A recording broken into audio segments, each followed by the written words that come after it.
রানী বিলকিস চলে এসেছে বিরাট বাহিনী নিয়ে।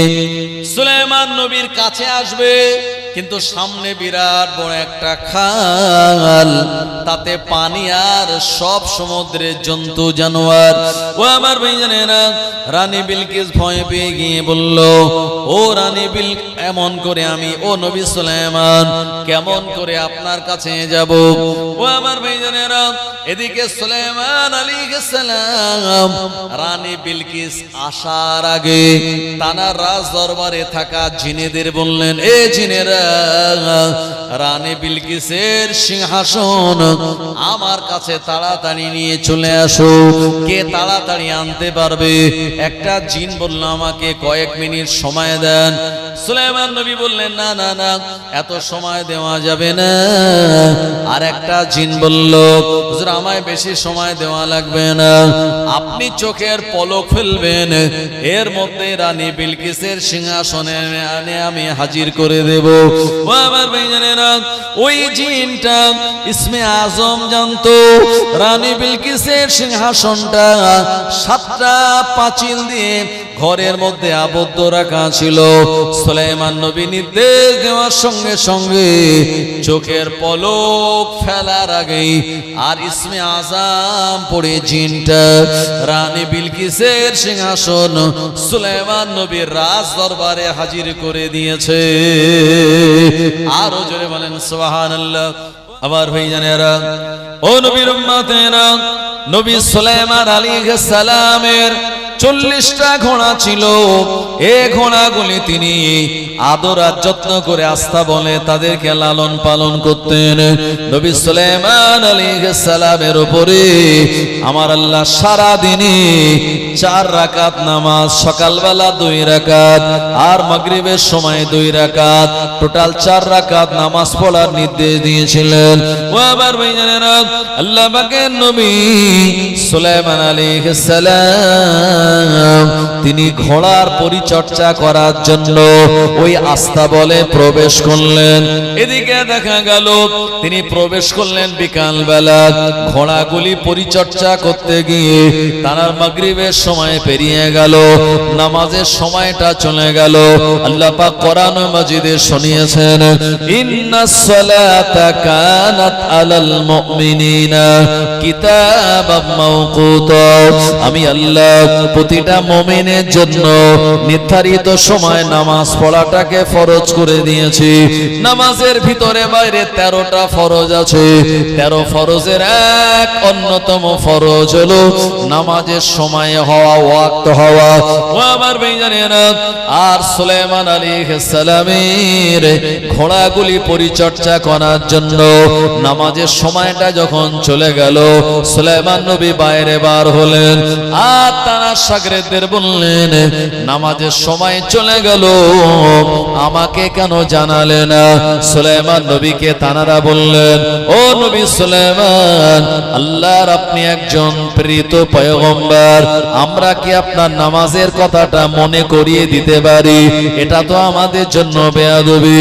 সুলাইমান আলাইহিস সালাম বললেন যে ঘোড়া পরিচর্যা করার জন্য আমার নামাজটা ছিঁড়ে গেল, ওই ঘোড়াগুলি আর দুনিয়া জমিনে রাখবো না। 40টা ঘোড়া নিয়ে আসো, আমি সব ঘোড়াগুলি আল্লাহর নামে কোরবানি দিয়ে দেব। আজকে জামানায় ঘোড়া কোরবানি দেওয়াটা জায়েজ নয়, আর সুলাইমান নবীর জামানায় ঘোড়া কোরবানি করাটা জায়েজ ছিল। আমার ভাইজানেরা, সুলাইমান আলাইহিস সালাম 40টা ঘোড়া তিনি যাবে করে দিলেন।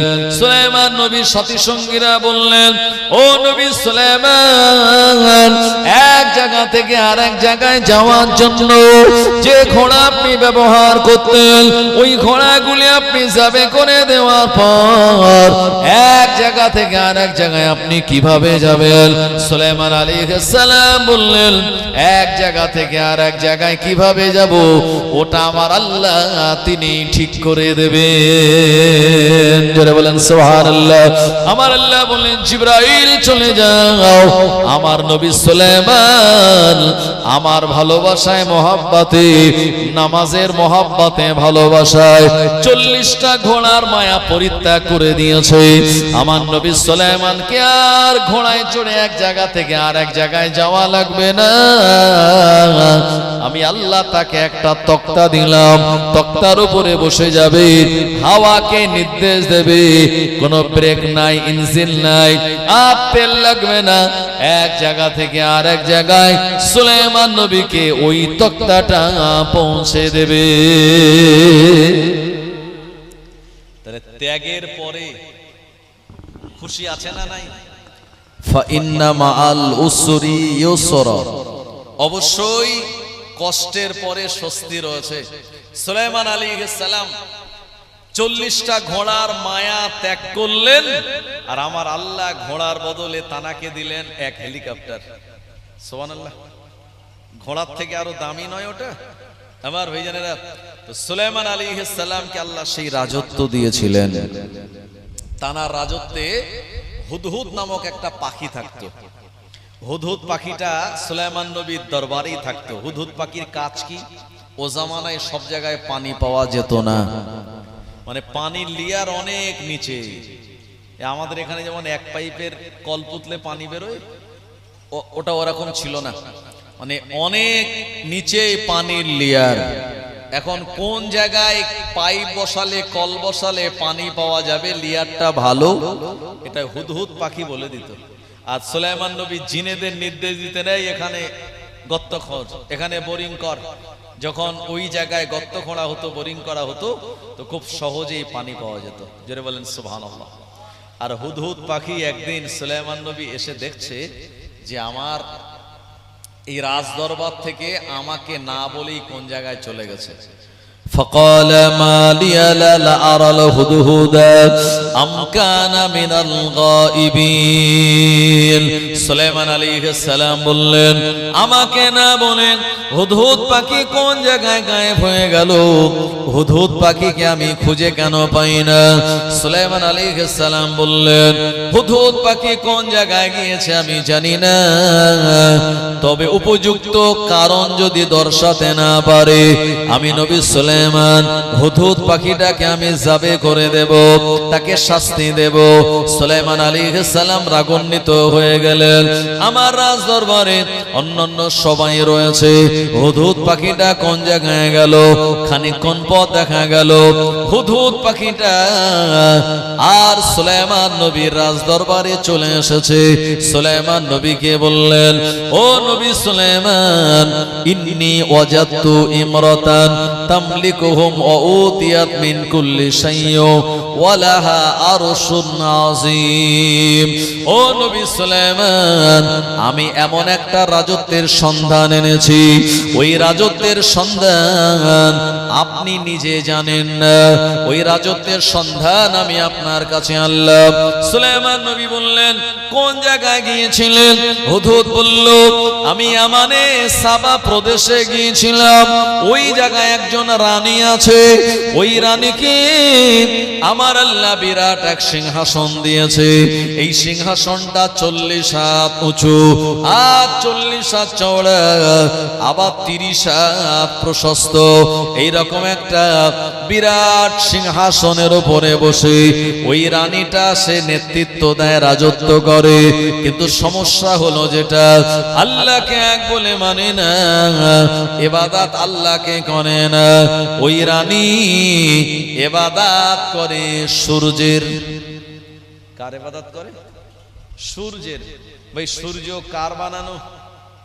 আল্লাহর বানানো। চাঁদ আল্লাহর বানানো।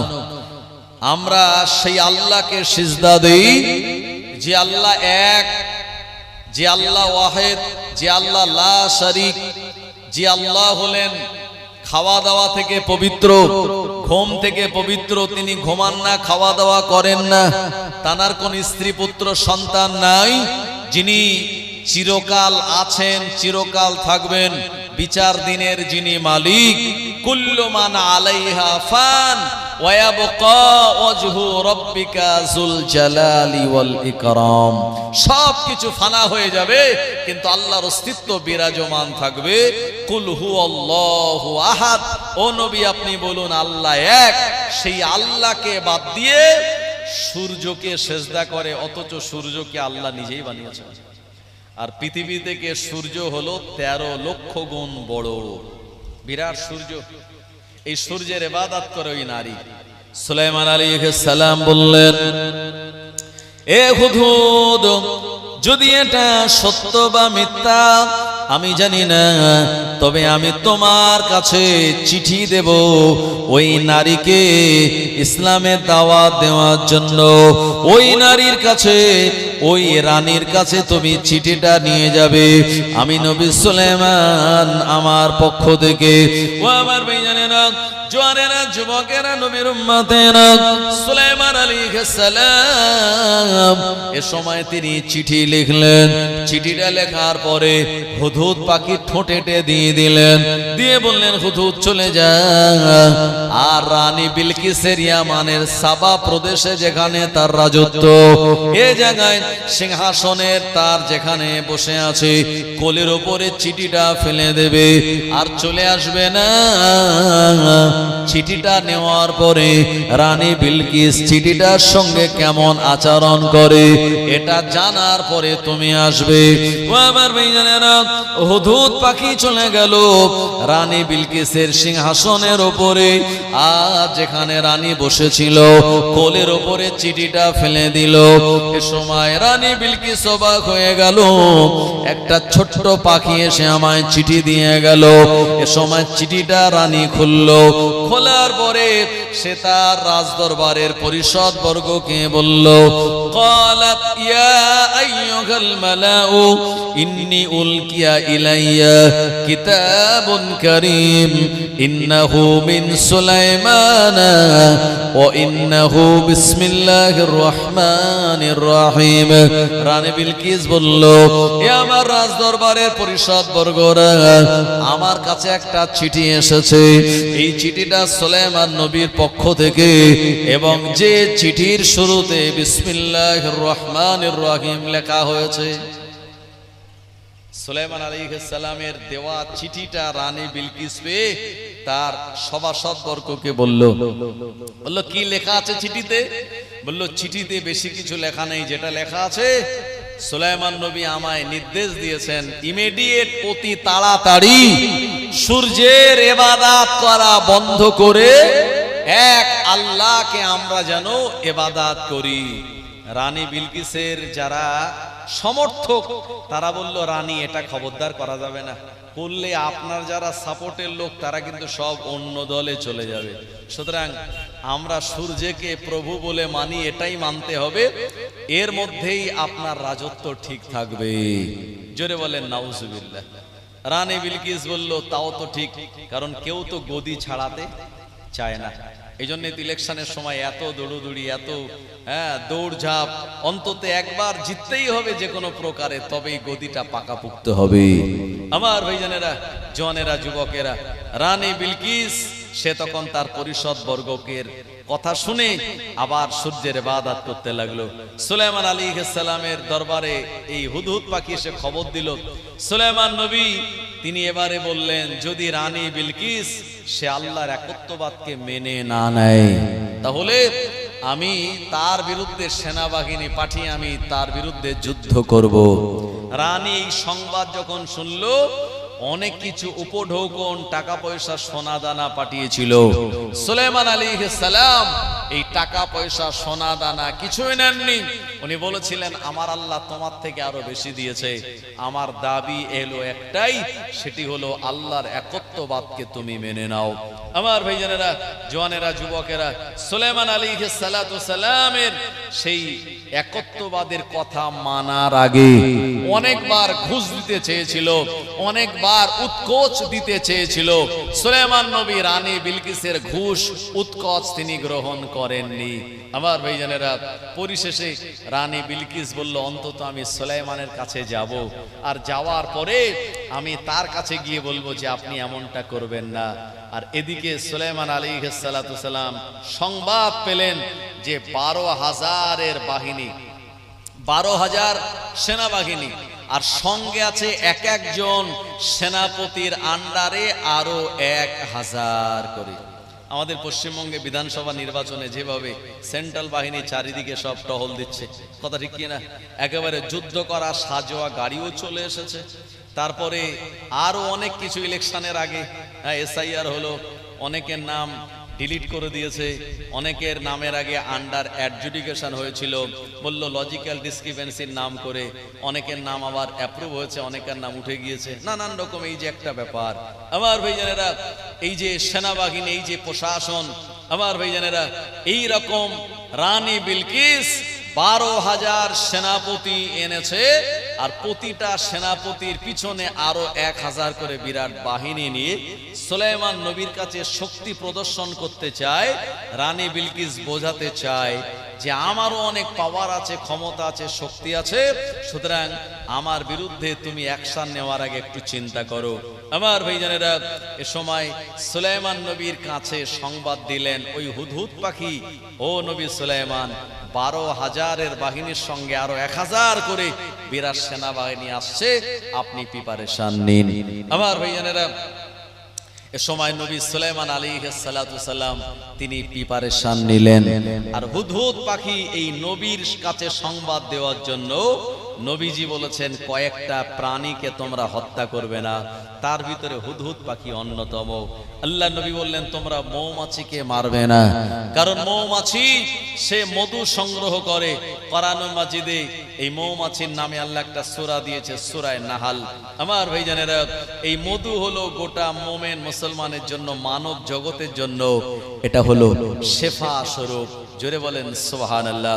মৌমাছি মারতে নবীজি মানা করেছেন, পিঁপড়ে মারতে মানা করেছেন, কারণ পিপিলিকা সুলাইমান নবীর সঙ্গে কথা বলেছিল।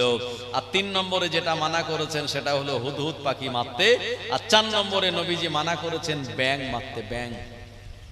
ব্যাঙ কেন মারতে নিষেধ করলেন? কারণ ইব্রাহিম নবীর জন্য নমরুদ যখন বিরাট আগুনের অগ্নিকুণ্ড বানালো, ব্যাঙ তাতে পেশাব করে দিল। এখন ব্যাঙের পেশাব করা দেখে জিজ্ঞেস করা হলে, ব্যাঙ তুমি পেশাব করলে কেন? বলল এ কারণে করলাম যাতে এই নমরুদের আগুন নিভে যায়। আসলে ব্যাঙের পেশাব কত অল্প বলুন তো, তাতে কি এই নমরুদের আগুন নেভে? কিন্তু তার নিয়ত ভালো ছিল, আল্লাহ কবুল করে বললেন, এ দুনিয়ার মানুষেরা, এ আমার বান্দা বান্দিরা, নবীজির মাধ্যমে আল্লাহ জানিয়েছেন ব্যাঙকে তোমরা মারবে না। আর ব্যাঙও জানে মানুষ আমায় মারবে না, এই জন্য আমাদের বাড়ির কাছাকাছি, আমাদের কাছাকাছি ব্যাঙগুলি থাকে, রান্নাঘরের কোণে, হাঁড়ির পাশে, শিলের ধারে, একেবারে মানুষের লাগোয়া থাকে।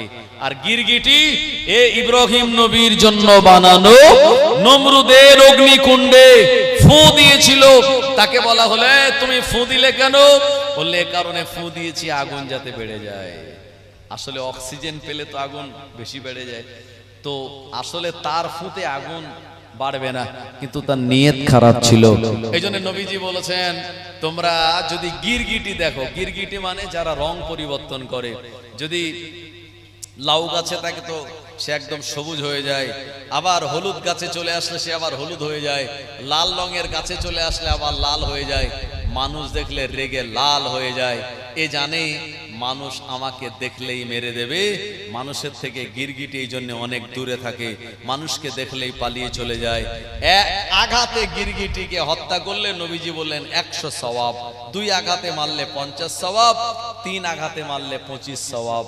তাই গিরগিটির নিয়ত ভালো ছিল না, ব্যাঙের নিয়ত ভালো ছিল। 5 নম্বরে যে প্রাণীটা মারতে নবীজি নিষেধ করেছেন সেটা হলো সুয়াত নামক একটা পাখি, যে পাখি শ্রীলঙ্কা থেকে আমাদের আব্বা আদম শফিউল্লাহকে জেদ্দার জমিনে জাবলে রহমাতের পাহাড়ের কাছে এনেছিলেন। এই প্রাণীগুলি মারতে নবীজি নিষেধ করেছেন। নবীজি বলেছেন ইচ্ছা করে তোমরা যদি পিপিলিকা মারো তাহলে তোমাদের পরিবারে বিপর্যয় নেমে আসতে পারে, তোমরা অর্থনৈতিকভাবে দুর্বল হয়ে যেতে পারো। আমার ভাইজানেরা, জনেরা, যুবকেরা, ও ও নবীর উম্মতেরা, সুলাইমান আলাইহিস সালামের উপরে জিনেদের রাজত্ব ছিল। সুলাইমান নবী বললেন, রানী বিলকিস আমার রাজ দরবারে আসার আগে আমার রাজ দরবার সোজাসুজি একটা বিরাট বড় গর্ত খনন করো। জিনেদেরকে নির্দেশ দিলেন। আর জিন জাতিরা যারা ধোঁয়াবিহীন আগুন দিয়ে আল্লাহ পাক বানিয়েছেন, কোরআন মাজিদের সূরা রহমান আল্লাহ শুনিয়েছেন, খলাকাল ইনসানা মিন সালসালিন কাল ফাখার ওয়া খলাকাল জান্না মিন মারিজিম মিন নার। আমি আল্লাহ মানুষকে বানিয়েছি শুকনো মাটি দ্বারা, জিন জাতিদের বানিয়েছি ধোঁয়াবিহীন আগুন দ্বারা। জিনেদের পাওয়ার মানুষের থেকে বেশি। জিনেরা এরা সুলাইমান নবীর সিংহাসন বরাবর একটা বিরাট গর্ত খনন করে ফেলল। সুলাইমান নবী বললেন, এই গর্তের মধ্যে পানি দিয়ে ভর্তি করে দাও। জিনেরা পানি বহন করে ভর্তি করে দিল। সুলাইমান নবী বললেন, তোমরা সমুদ্র থেকে বড় বড় মাছ আর হাঙর এনে এই গর্তের মধ্যে দিয়ে দাও। জিনেরা তা দিয়ে দিল। এর উপরে একটা স্বচ্ছ কাঁচ এমন ভাবে দিয়ে দেওয়া হলো যাতে বোঝা না যায় পানির উপরে কাঁচ দেওয়া রয়েছে। চীন এমন একটা ঝুলন্ত ব্রিজ বানিয়েছে যেটা কাঁচের ব্রিজ, এতে উঠলে ভয় লাগবে, নিচেই পুরো দেখা যাবে।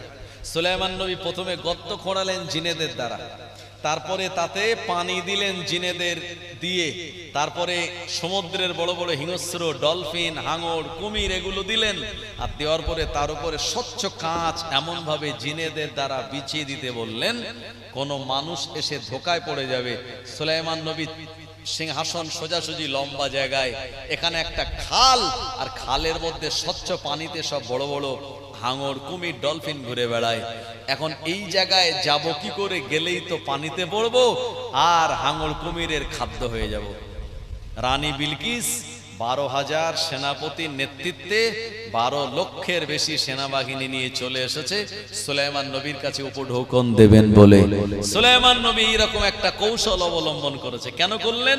কারণ সুলাইমান নবীর আব্বা ছিল মানুষ, মা ছিল জিন। সুলাইমান নবীর কানে সংবাদ এসেছিল রানী বিলকিসের এই পা নাকি ঘোড়ার মতো, বা উল্টো পা, ঘোড়ার মতো তানার পা, জিনেদের পা ঘোড়ার মতো হয়। এটা দেখবেন কি করে? একজন নবী হয়ে তো বলতে পারেন না, ও রানী বিলকিস তোমার এই পায়ের কাপড়টা একটু উঁচু করো, আমি তোমার পা দেখতে চাই, বলতে পারেন? বলতে পারেন না এটা। তাই এমন একটা কৌশল অবলম্বন করলেন, বলা লাগবে না, পায়ের কাপড় এমনি উঁচু হয়ে যাবে খানিকটা। আবার ভাইজানেরা, রানী বিলকিস চলে এসেছে বিরাট বাহিনী নিয়ে, সুলাইমান নবীর কাছে আসবে, কিন্তু সামনে বিরাট বড় একটা খাল, তাতে পানি আর সব সমুদ্রের জন্তু জানোয়ার। ও আমার ভাইজানেরা, রানী বিলকিস ভয় পেয়ে গিয়ে বলল, ও রানী বিল, এমন করে আমি, ও নবী সুলাইমান, কেমন করে আপনার কাছে যাব?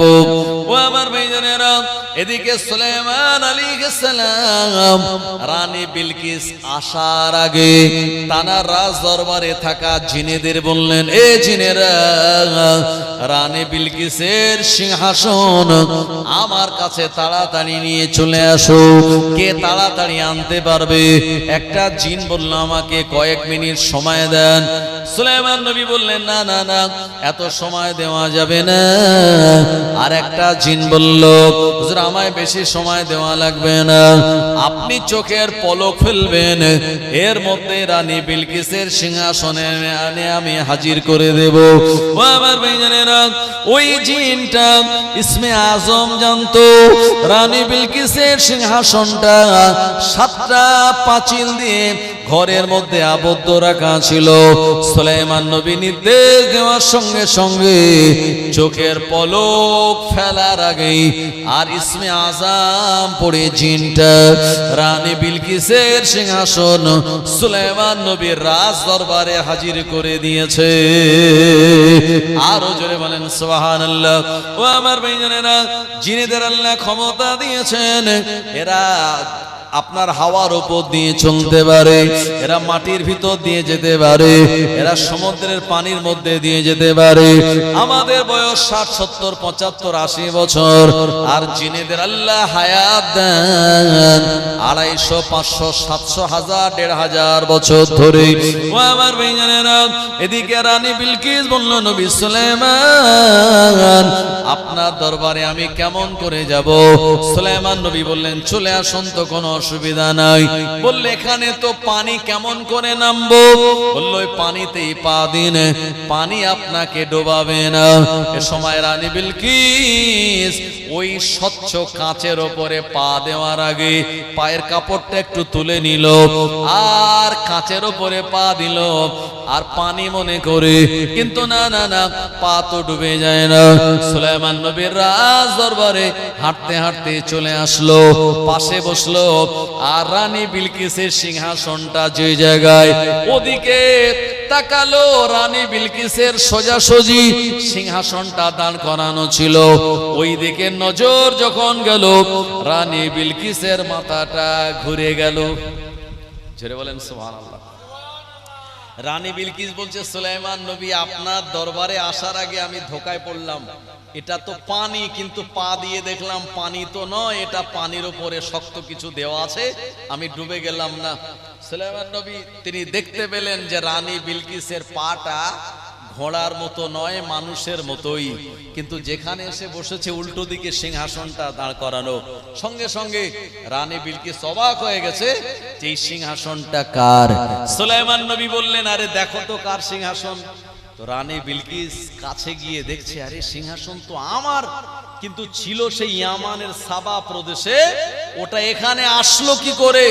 তখন রানী বিলকিস বুঝে গিয়েছে যে সুলাইমান আমাকে দাওয়াত দিয়েছে আল্লাহর একত্ববাদকে বিশ্বাস করে নেওয়া, সূর্যের ইবাদত করা বন্ধ করা, আর আমি চিন্তা করেছিলাম তার বিরুদ্ধে সেনাবাহিনী নিয়ে লড়াই করব। আমার সেনাবাহিনী লড়াই করার কোন রকম সক্ষমতা আমার নাই, কারণ আমার যে সিংহাসন 7টা তালাবন্ধ করা পাঁচিলের মধ্যে ছিল, ওই সিংহাসন আমি আসার আগে সুলাইমান নবীর রাজ দরবারে চলে এসেছে, মানে এনার সঙ্গে লড়াই করে মোটেই পেরে উঠবো না। জোরে বলেন সুবহানাল্লাহ। কালেমার বাণী মেনে নিলেন, লা ইলাহা ইল্লাল্লাহ, সুলাইমান খলিফাতুল্লাহ মেনে নিলেন, কালেমা খানা পড়ে নিলেন। ও আমার ভাইজানেরা, ওই রানী বিলকিস তার আপন এলাকাতে ইয়ামানের সাবাতে চলে গিয়েছিলেন। সুলাইমান নবী বললেন, এবারে রাজত্ব করো, আমি তোমায় কোনো ডিস্টার্ব করব না, কিন্তু আমার আল্লাহ ছাড়া অন্য কাউকে ইবাদত করলে আমি নবী সুলাইমান এটা মানব না। ও আমার ভাইজানেরা, মনে রাখুন, আল্লাহ পাক দু জায়গাতে কম্প্রোমাইজ করেন না। একটা হলো আল্লাহর সঙ্গে শিরিক করা, দ্বিতীয় নম্বর হলো তানার নবীর সঙ্গে বেয়াদবি করা। এই দুই জায়গাতে আমার আল্লাহ নো কম্প্রোমাইজ, কোন রকম কম্প্রোমাইজ করেন না। আমি আপনাদের শোনাচ্ছিলাম, ইনশাআল্লাহর বড় দাম আছে। সুলাইমান নবী আর তিনি তানার শাগরেদদের বললেন, আসো আসো, আল্লাহর দ্বীন প্রচারের জন্য আমরা লড়াইয়ের ময়দানে নামবো। সুলাইমান নবীর এই ডাকে মানুষেরা সাড়া দিল না। সুলাইমান নবী বললেন, আমি 100 বিবাহ করব, আর আমার আল্লাহ 100 পুত্র সন্তান আমায় দেবে, তাদেরকে যোদ্ধা বানিয়ে আল্লাহর দ্বীনকে আমি কায়েম করব। ও আমার ভাইজানেরা, সুলাইমান আলাইহিস সালামের ইচ্ছা অনুযায়ী তিনি 100 বিবাহ করলেন, 100 স্ত্রীর ঘরে গেলেন, কিন্তু দেখা গেল একজন স্ত্রীর সন্তান হলো, তাও আবার সন্তানটা ল্যাংড়া খোঁড়া।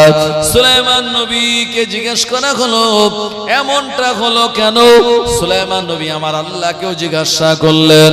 আমার আল্লাহ বললেন, ও নবী সুলাইমান, তোমার নিয়াত ভালো ছিল, কিন্তু এই নিয়াতটা করার সময় তুমি ইনশাআল্লাহ বলো নাই। যদি তুমি ইনশাআল্লাহ বলতে, আমি আল্লাহ তোমায় 100 সন্তান দিতাম এবং এবং তাদের সুস্থ সবল বানিয়ে যোদ্ধা বানাতাম। নিয়ত করার আগে ইনশাআল্লাহ না বলার জন্য এমন পরিণতি তুমি দেখতে পেলে। আমাদের প্রিয় নবী তানার জবানেও ইনশাআল্লাহ ছেড়ে যাওয়াতে তানার কাছে 15 দিন ওহী আসেনি। ভাই আলোচনা বুঝছেন কি? এই জন্য আজকে ওয়াজ শোনার পরে নিয়ত করতে হবে যে এই আমালগুলি করব। আমি যা বলছি এগুলি যদি আপনি বাড়ি নিয়ে যেতে পারেন তাহলে আপনিও সওয়াব পাবেন, আমিও পাবো। আর যদি এগুলি আমাল না করি তাহলে এই মাইকওয়ালা টাকা পেয়ে যাবে, আত্মীয় স্বজনের কুটুম বাড়ি বেড়ানো হয়ে যাবে, আর আমাকেও কিছু নজরানা দেবে। আমার ভাইজানের এর থেকে বেশি কিছু হবে না, আর একটু তাবারক আপনাদের খাওয়া হবে। এই জন্য আগামীকাল থেকে নিয়ত করুন, জীবনের পরিবর্তন আনুন। কোনো কাজ শুরু করার আগে বিসমিল্লাহ বলবো। হাঁচি হবে আল্লাহর পক্ষ থেকে, আমরা বলবো আলহামদুলিল্লাহ। কোনো কাজ শেষ করার পরে আমরা আল্লাহ শুকরিয়া জ্ঞাপন করব। বাড়ির থেকে কাজের সন্ধানে বেরিয়ে গেলে বলবো বিসমিল্লাহি তাওয়াক্কালতু আলাল্লাহ। হাই উঠলে বলবো লা হাওলা ওয়ালা কুওয়াতা ইল্লা বিল্লাহ। মুসাফা করার সময় ইয়াগফিরুল্লাহু লানা ওয়া লাকুম। কেউ দোয়া চাইলে বলবো ঠিক আছে, বলবো না, বলবো ফি আমানিল্লাহ। আর কেউ উপকার করে দিলে থ্যাংক ইউ না বলে আমরা বলবো জাযাকাল্লাহু খায়রান। আর আগামীতে কোনো কাজ করার নিয়াত করলে কি বলবো? ইনশাআল্লাহ। আমার ভাইজানেরা, আল্লাহ নবীর কাছে একদল ইহুদি চলে আসলো, এসে বলল, ও মুহাম্মদ ইবনে আব্দুল্লাহ, আপনি আমাদের কয়েকটা প্রশ্নের জবাব দিন। আল্লাহ নবী বললেন, কোন কোন প্রশ্ন?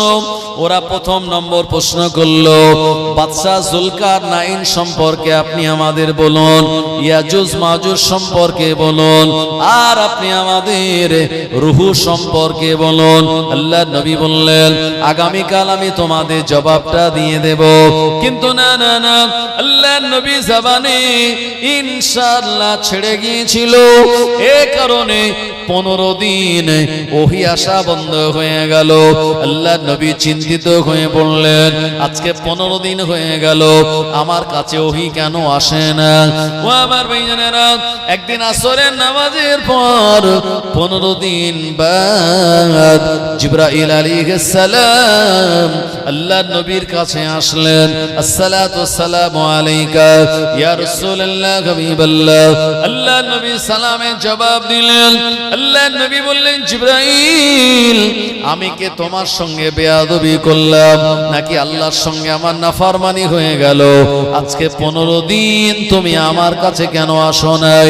জিবরাইল আমিন বললেন, ইয়া রাসূলুল্লাহ হাবিবাল্লাহ, আপনাকে যখন রূহ সম্পর্কে জিজ্ঞাসা করা হয়েছিল আপনি বলেছিলেন আগামীকাল জবাব দেব, কিন্তু ইনশাআল্লাহ আপনি বলেন নাই, আপনার জবানে ছেড়ে গিয়েছিল। এ কারণে আমার আল্লাহ আমাকে 15 দিন আসতে মানা করে দিয়েছিলেন। আল্লাহ নবী চোখ দিয়ে টপ টপ করে পানি পড়ে।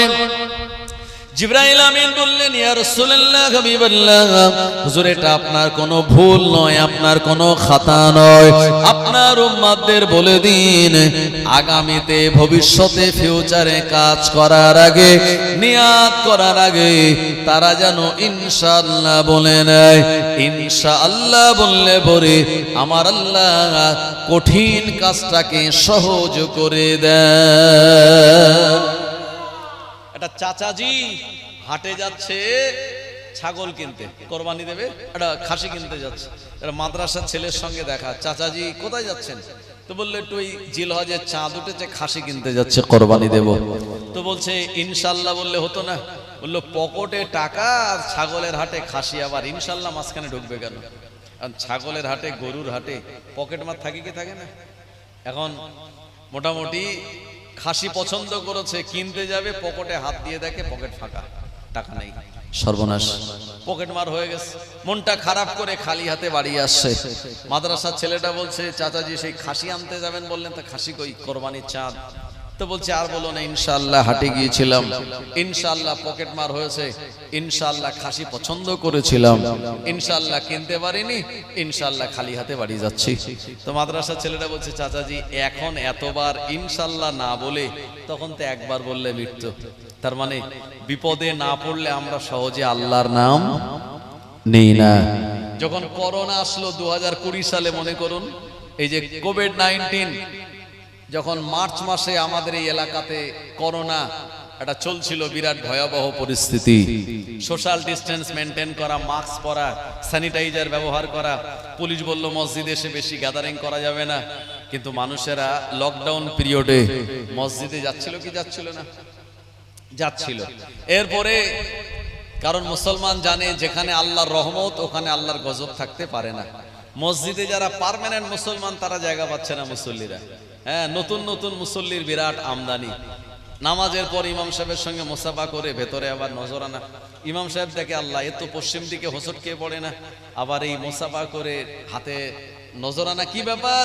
বলছে হুজুর একটু দোয়া করেন, এই যা করোনা হচ্ছে, এই করোনায় যারা মারা যাচ্ছে কালো প্লাস্টিকে জুড়ে সেলুটেপ দিয়ে ভালো করে ইঁটে সেটে বেঁধে জেসিবি দিয়ে গর্ত খুঁড়ে পুঁতে দিচ্ছে, না গোসল হচ্ছে না জানাজা হচ্ছে, হ্যাঁ কিছুই হয় না, আপনি দোয়া করেন আল্লাহ যেন এরকম বিপদ না দেয়। ইমাম সাহেব চিন্তা করছে আমার তো এমনি বেতন কম, কথা ঠিক কিনা? বাইরে থেকে হুজুর দাওয়াত করে 2 ঘন্টা ওয়াজ করে হুজুরকে দেবে 10,000 12,000, আলহামদুলিল্লাহ কোনো অসুবিধা নেই। ইমাম সাহেব সারা মাস আপনাদের নামাজ পড়ায়, হ্যাঁ বাচ্চা কাচ্চার কান্নাকাটি করলে ফোন দিয়ে দেয়, মুরগি হাঁস জবাই করে দিতে হবে ইমামের, আব্বার মরণাপন্ন অবস্থা হলে ইমামের গিয়ে তওবা পড়াতে হবে, কত কাজ ইমাম সাহেবের। নামাজে যদি একটু লেট হয় কত মুসল্লি কৈফিয়ত নাই, হুজুর এত লেট হলো কেন, হয় কি হয় না? তারপরে দেখা গেল ইমাম সাহেবের বেতন মাইনে কম। তো ইমাম চিন্তা করছে আল্লাহ তুমি মাঝে মাঝে এরকম বিপদ দিও, এরা তো এমনি দেয় না টাকায়, বিপদে পড়ে যদি একটু দেয় তা আমাদের একটু পকেটটা গরম হবে, কথা ঠিক কিনা? কারণ ইমাম সাহেবদেরও তো সংসার পাতি আছে, তাদেরও তো ঘর সংসার আছে। সেক্রেটারি সাহেব বলছে হুজুর আমার ছেলের জন্য দোয়া করেন, আমার ছেলেটা কম্পিটিশন এক্সাম দিয়েছে যেন চাকরিটা পেয়ে যায়। ইমাম সাহেব দোয়া করছে আল্লাহ আমার এই মসজিদের সেক্রেটারির ছেলের আল্লাহ আপনি চাকরি মিলিয়ে দেন, বেতনটা যেন আমার মতো হয়। সেক্রেটারি বলছে হুজুর এ কি দোয়া, বেতন আপনার মতো হবে মানে আপনার ওই বেতনে কি সংসার চলে আমার ছেলের? ইমাম বলছে তাহলে আমার চলে কি করে? তখন সেক্রেটারি বুঝতে পেরেছে তাহলে 2000 বাড়াতে হবে, বুঝলেন তো? তারপরে এবার পরের মাস থেকে 2000 বাড়িয়ে দেয়। আমার ভাইজানেরা, জওয়ানেরা, যুবকেরা, তো যাই হোক বিপদে পড়লে তবেই আমরা আল্লাহর নাম নেই, তার আগে নেই না। আমার আল্লাহ রাব্বুল আলামিন কোরআন মাজিদের আয়াত নাজিল করে দিলেন নবীজিকে, ইয়াসআলুনাকা আনির রূহ কুলির রূহ মিন আমরি রাব্বি। ও নবী আপনি রূহ সম্পর্কে জিজ্ঞাসিত হয়েছেন, আপনি মানুষদেরকে বলে দিন, ওই ইহুদিদেরকে বলে দিন, কুলির রূহ মিন আমরি রাব্বি, রূহটা আল্লাহর হুকুম ছাড়া অন্য কিছু নয়। ও আমার ভাইজানেরা, এ সময় ইহুদিরা বলল আল্লাহর হুকুম হলো রূহটা, ব্যাপারটা তো ক্লিয়ার বুঝতে পারলাম না। আল্লাহ পাক কোরআন মাজিদের আয়াত নাযিল করে দিলেন, ওয়ামা উতিতুম মিনাল ইলমি ইল্লা কলিলা, আমি আল্লাহ যে জ্ঞান যে ইলম দিয়েছি সামান্য অল্প জ্ঞান, এই জ্ঞান দিয়ে রূহ সম্পর্কে তোমরা ব্যাপারটা বুঝবে না। আমরা যারা বসে আছি, আপনারা আমাকে দেখছেন, আমি কথা বলছি, ওয়াজ নসিহত করছি, এ সব কিছুর একটাই পাওয়ার শক্তি, সেটা হলো রূহের শক্তি। রূহ যদি বেরিয়ে যায় আমি লাশ হয়ে যাব, আপনি লাশ হয়ে যাবেন, হাত থাকবে নাড়ানো যাবে না, চোখ থাকবে দেখতে পাবে না, কান থাকবে শুনতে পাবে না, পা থাকবে চলতে পারবে না, সবকিছু আমাদের সতেজ রেখে দিয়েছে আমাদের রূহটা। এই রূহটার কোনোদিন মৃত্যু হয় না। আল্লাহ বানিয়েছেন রূহ একবার, জীবনে কোনোদিন রূহটা মারা যাবে না। রূহ শুধুমাত্র স্থান পরিবর্তন করে। আমরা ছিলাম আলামে আরওয়াতে, রূহের জগতে, এখন এসেছি আলামে দুনিয়াতে। আমাদের বডিটা আল্লাহ পাক ব্যবহার করার জন্য আমাদের দিয়েছেন। এই হাত আমাদের নয়, পা আমাদের নয়, আল্লাহ পাক দিয়েছেন ব্যবহার করার জন্য। আর যখন আল্লাহর নির্দেশ দিয়ে দেবেন এই রূহটা আমাদের খাঁচা ছেড়ে, বডি ছেড়ে আমার আল্লাহ দিকে চলে যাবে, আমরা তখন লাশ হয়ে যাব। রূহটা যদি ভালো হয়, বান্দা যদি ভালো হয়, রূহ চলে যাবে মাকামে ইল্লিনে। রূহ খারাপ হলে চলে যাবে মাকামে সিজ্জিনে। আল্লাহ এমন করে আমাদেরকে আর রূহটা সংরক্ষণ করে রাখবেন। আমাদের বডিটাকে কবর দেওয়া হবে। আমরা যারা মানুষ, আমাদের বডিটা মাটি খেয়ে ফেলবে, পোকামাকড়ের খোরাক হয়ে যাবে। কিয়ামতের মহাময়দানে আমার আল্লাহ পাক আবার যখন ইসরাফিল আলাইহিস সালামকে বলবেন, তিনি সিংহায় ফুঁক দেবেন, আর মানুষের রূহগুলি আবার দিয়ে আমাদের সবাইকে বানানো হবে। কিয়ামতের দিন আমরা সবাই উঠব। ও আমার ভাইজানেরা, জওয়ানেরা, যুবকেরা, এই রূহটা জীবনে কোনোদিন মারা যায় না। ইহুদিরা যখন বলল ব্যাপারটা আমরা বুঝতে পারলাম না, আল্লাহর নবী বললেন আল্লাহ পাকের জ্ঞান হলো মহাসমুদ্রের মতো, ওখান থেকে চড়ুই পাখির ঠোঁট ডুবিয়ে অল্প যদি পানি তোলে, চড়ুই পাখির ঠোঁটে যতটা পরিমাণ পানি ওঠে, আমার আল্লাহর সমুদ্রের থেকে আরো বেশি অসীম জ্ঞান থেকে আল্লাহ ওই চড়ুই পাখির ঠোঁটের সমপরিমাণ জ্ঞান আল্লাহ আমাদের ভিতরে, হাফেজের ভিতরে মাওলানা, ব্যারিস্টার, ডাক্তার, উকিল, জজ, তাদের ভিতরে আল্লাহ দিয়ে দিয়েছে।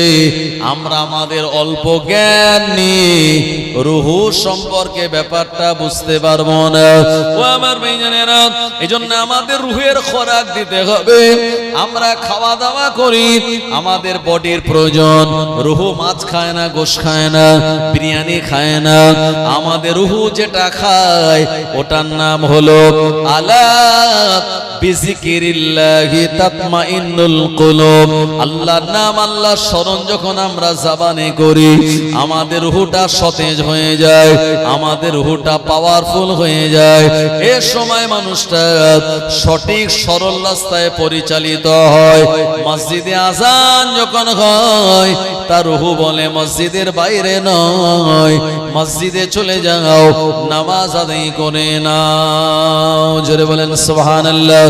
এ কারণে কবি বলেছেন, ওয়াক্ত যে হলো ওযু করো মসজিদে চলো, ওয়াক্ত যে হলো ওযু করো মসজিদে চলো, খোদার হুকুম পালন করে নামাজটা পড়ো।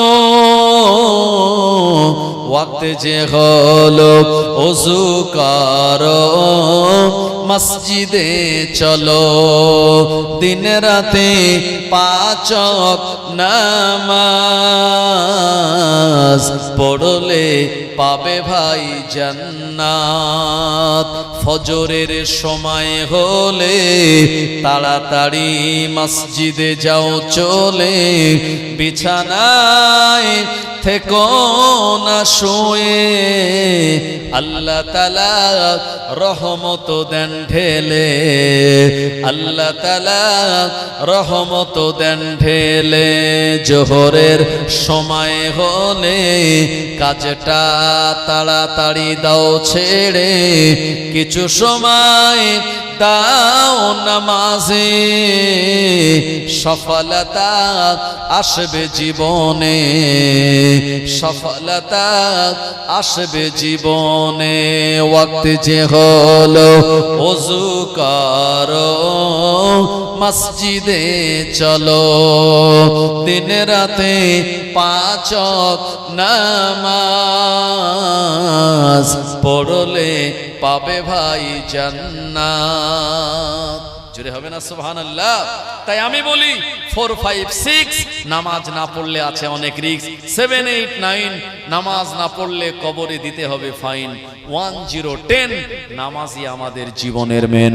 ये तो दुनिया है, यहाँ नेक काम करोगे तो सवाब पाओगे और गुनाह करोगे तो अज़ाब पाओगे। दुनिया में इंसान क्या खोया और क्या पाया, दुनिया में इंसान क्या खोया और क्या पाया। फिल्म आया तो इल्म गया, क्रिकेट आया तो काम गया, टीवी आया तो नींद गया, मोबाइल आया तो मुलाकात गया, बैंक आया तो बरकत गया, रिवाज आया तो सुन्नत गया, और दौलत आया तो मोहब्बत गया। কথা ঠিক কি না? দুনিয়া থেকে আমরা যেদিন বিদায় নেব আমাদের কাফনে কোনো পকেট থাকবে না ভাই। এই দুনিয়ার টাকা পয়সা ধন দৌলত কিছুই নিয়ে যেতে পারবো না। যেটা যাবে সেটা হলো আমাদের জীবনের নামাজ, ইবাদত, আমাল, হজ, যাকাত, শরীয়তের ভালো ভালো কাজগুলি আমাদের সঙ্গে চলে যাবে। কথা ঠিক কি না? আমার ভাইজানেরা, জওয়ানেরা, যুবকেরা, মুরব্বিয়ান বাবাজিরা, এই জন্য আল্লাহ পাক কোরআন মাজিদের 29 পারা, সূরার নাম সূরা মুলকের 2 নম্বর আয়াতে আল্লাহ সুন্দর একটি কথা শুনিয়েছেন। আমি বলবো তার আগে একটু প্রাণ খুলে দরুদ শরীফ আল্লাহুম্মা मौलाना मुहम्मद व अला आले सय्यदिना। চাঁদ বলে আমি নয় তুমি নবী সুন্দর, ফুল বলে সুবাসিত নবীজির অন্তর। চাঁদ বলে আমি নয় তুমি নবী সুন্দর, ফুল বলে সুবাসিত নবীজির অন্তর।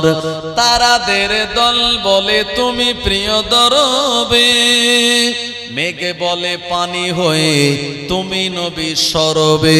মানুষের কাছে তুমি রহমের বন্ধন, মানুষের কাছে তুমি রহমের বন্ধন। চাঁদ বলে আমি নয় তুমি নবী সুন্দর, ফুল বলে সুবাসিত নবীজির অন্তর। রোদ বলে খুশি মনে তুমি নবী শান্তির, শেষ করে দিলে তুমি ছিল যত ভ্রান্তি। রাত বলে নূর ছিল রাসূলের দৃষ্টিতে, দিন বলে তুমি সেরা মাবুদের সৃষ্টিতে। আলোময় করে দিলে পৃথিবীর অন্দর, আলোময় করে দিলে পৃথিবীর অন্দর। চাঁদ বলে আমি নয় তুমি নবী সুন্দর, ফুল বলে সুবাসিত নবীজির অন্তর। আরবের পথ বলে তুমি নবী মুক্তির, বয়ে দিলে ধরণীতে বায়ু তাপ স্বস্তির। মদিনার বাতাসেরা এসে বলে বাংলায়, আকাশের সুখ নামে প্রতিদিন রওজায়। ভরে গেল সাকিনাতে মদিনার প্রান্তর, ভরে গেল সাকিনাতে মদিনার প্রান্তর। চাঁদ বলে আমি নয় তুমি নবী সুন্দর, ফুল বলে সুবাসিত নবীজির অন্তর। লা ইলাহা ইল্লাল্লাহ, লা ইলাহা, লা ইলাহা ইল্লাল্লাহু মুহাম্মাদুর রাসূলুল্লাহ সাল্লাল্লাহু আলাইহি ওয়াসাল্লাম। তাই আমরা হলাম জাতিতে মুসলমান, আমাদের ধর্মের নাম আল ইসলাম, আমাদের গাইডম্যান মুহাম্মাদুর রাসূলুল্লাহ, আমাদের গাইড বুক আল কোরআন। এই কোরআন মাজিদে 114টি সূরা আছে, তার মধ্যে একটি সূরাকে বলা হয় কোরআন মাজিদের মা। এই সূরার নাম হলো সূরা ফাতিহা। জোরে বলেন সুবহানাল্লাহ। কোরআন মাজিদের একটা দিল আছে, যে সূরাকে বলা হয় কোরআন মাজিদের দিল হলো সূরা ইয়াসিন। কোরআন মাজিদের বন্ধু হলো সূরা রহমান। আর কোরআন মাজিদের আলো হলো সূরা মুলক, যেটা 29 পারায় আছে। সূরা মুলকের 2 নম্বর আয়াত আল্লাহ শুনিয়েছেন, আল্লাযী খালাকাল মাউতা ওয়াল হায়াতা লিয়াবলুয়াকুম আইয়ুকুম আহসানু আমালা ওয়া হুয়াল আজিজুল গফুর। যার বাংলা মানে হলো, আল্লাহ বললেন আল্লাযী, যিনি, খালাকা মানে সৃষ্টি করেছেন, মাউতা মানে মৃত্যুকে, ওয়াল হায়াতা মানে জীবনকে। কিসের জন্য জানেন? লিয়াবলুয়াকুম, পরীক্ষার জন্য। কিসের পরীক্ষা? মানুষেরা 60, 70, 80 বছর, 90 বছর হায়াত পাওয়ার পর আইয়ুকুম আহসানু আমালা, কে ভালোবেসে আমাল করতে পারে, এ পরীক্ষার জন্য আল্লাহ আমাদের জীবন ও মরণ বানিয়েছেন। ও আমার ভাইজানেরা, তাই দুনিয়াটা হলো পরীক্ষার জায়গা। এই জায়গাতে আমরা যদি ভালো কাজ করতে পারি, কিয়ামতের মহাময়দানে আল্লাহর দরবারে আমরা সঠিক হিসাব দিতে পারবো। আল্লাহ পাক কিয়ামতের দিন যে হিসাব সর্বপ্রথম নেবেন, ওটা হলো নামাজের হিসাব। নামাজের হিসাব যদি আমরা জোয়ান যুবক বয়সে দিয়ে দিতে পারি, অন্যান্য হিসাবগুলি আমার আল্লাহ আমাদের জন্য সহজ করে দেবেন। আল্লাহ নবী সাহাবী ওমরে ফারুকের কাছে একজন মহিলা এসে বলছে, হুজুর আমার একটা বিচার করে দিতে হবে। ওমরে ফারুক এমন একজন ব্যক্তি যিনি ওই রাস্তা দিয়ে, যে রাস্তা দিয়ে হেঁটে যেতেন 40 দিন ওই রাস্তা দিয়ে শয়তান যেত না। জোরে বলেন সুবহানাল্লাহ। এই যে ভাতার ব্যবস্থা, ইমাম মুয়াজ্জিনদের যে ভাতার সিস্টেম, বার্ধক্য ভাতা, এই যে যত রকমের ভাতা, এটা ওমরে ফারুক প্রথম চালু করেছিলেন। রেশনের ব্যবস্থা ওমরে ফারুক প্রথম চালু করেছিলেন। এই যে টাকা পয়সা লেনদেনের যে ব্যাপার, আমার ভাইজানেরা, ট্যাক্সাল যে নিয়োগ, এটা ওমরে ফারুকের জীবনে প্রথম তিনি শুরু করেছিলেন। আমরা যে তারাবি নামাজ পড়ি রমজান মাসে, নবীজির জামানায় তারাবি নামাজ ছিল না। নবীজি তারাবি নামাজ কখনো পড়েছেন, কখনো ছেড়েছেন। কেন পড়েননি? ধারাবাহিক। কারণ নবীজি যদি তারাবি নামাজ ধারাবাহিক পড়তেন, তো আমাদের জন্য তারাবি নামাজটা ফরজ হয়ে যেত।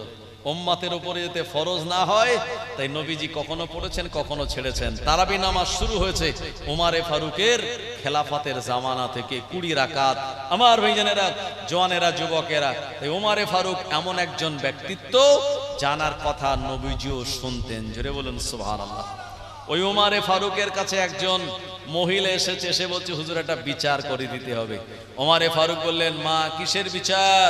বললাম, আমি পিয়ালা করে তেল নিয়ে যাচ্ছিলাম, তেলটা হাত চলকে পড়ে গেছে মাটিতে, আর শুকনো মাটি তেলটা খেয়ে নিয়েছে। আমাকে না বলে মাটি কেন তেল খেলো, এর বিচার করে দেওয়া লাগবে। আচ্ছা বলুন তো, এর কোনো ফয়সালা বিচার হয়? শুকনো মাটিতে তেল বা লিকুইড কিছু পড়লে মাটির ধর্ম এটাকে শুষে নেওয়া, কিন্তু মহিলা বলছে এর বিচার করে দিতে হবে। ওমরে ফারুক রাদিয়াল্লাহু আনহু বললেন, এ মা, আমার কাছে তুমি এসেছো মানে আর বিচার আমি করে দেব, একটুখানি বসো। ওমরে ফারুক রাদিয়াল্লাহু আনহু একটা কাগজে কি লিখলেন, লেখার পরে 4 ভাঁজ করে ওই বুড়ি মহিলার হাতে দিয়ে বললেন, মা, জমিনের যে জায়গায় তোমার তেলটা পড়ে গিয়েছে, ওই জায়গায় এই কাগজের টুকরোটা তুমি রেখে দেবে। ওমরে ফারুক রাদিয়াল্লাহু আনহুর কথা শুনে এ বুড়িমা যেখানে তেল পড়ে গিয়েছিল ওই জায়গায় কাগজের টুকরোটা রেখে দিয়েছে। আমার আল্লাহ পাকের অপার কুদরতি ক্ষমতায় মাটির ভিতর থেকে ওই বুড়ি মহিলা তেলটা সব উপরে চলে এসেছে। বুড়ি মহিলা 2 হাত দিয়ে আজলা ভরে তেলটা তার পাত্রেতে ভরে নিল। বুড়িও নিজে অবাক হয়ে গেল, এটা তো জীবনে কোনোদিন আমার লাইফে ঘটে নাই, এটা কেমন করে হলো? ওমরে ফারুক এমন কাগজে লিখে দিল, শুকনো মাটি আমার খেয়ে নেওয়া তেলটা ফেরত দিয়ে দিল। এ সময় বুড়ি মহিলা কাগজের টুকরোটা যখন খুলেছে, এ সময় কাগজের টুকরোতে লেখা ছিল, ওমরে ফারুক জমিনকে লক্ষ্য করে বলল, এ জমিন, এই বুড়ি মহিলা তেলটা যদি তুমি ফেরত না দিয়ে দাও, আমি উমর তোমার ভিতরে একজন বেনামাজিকে দাফন করে দেব। এ কারণে জমিন চায় না আমার মধ্যে কোনো বেনামাজি দাফন হয়ে যাক।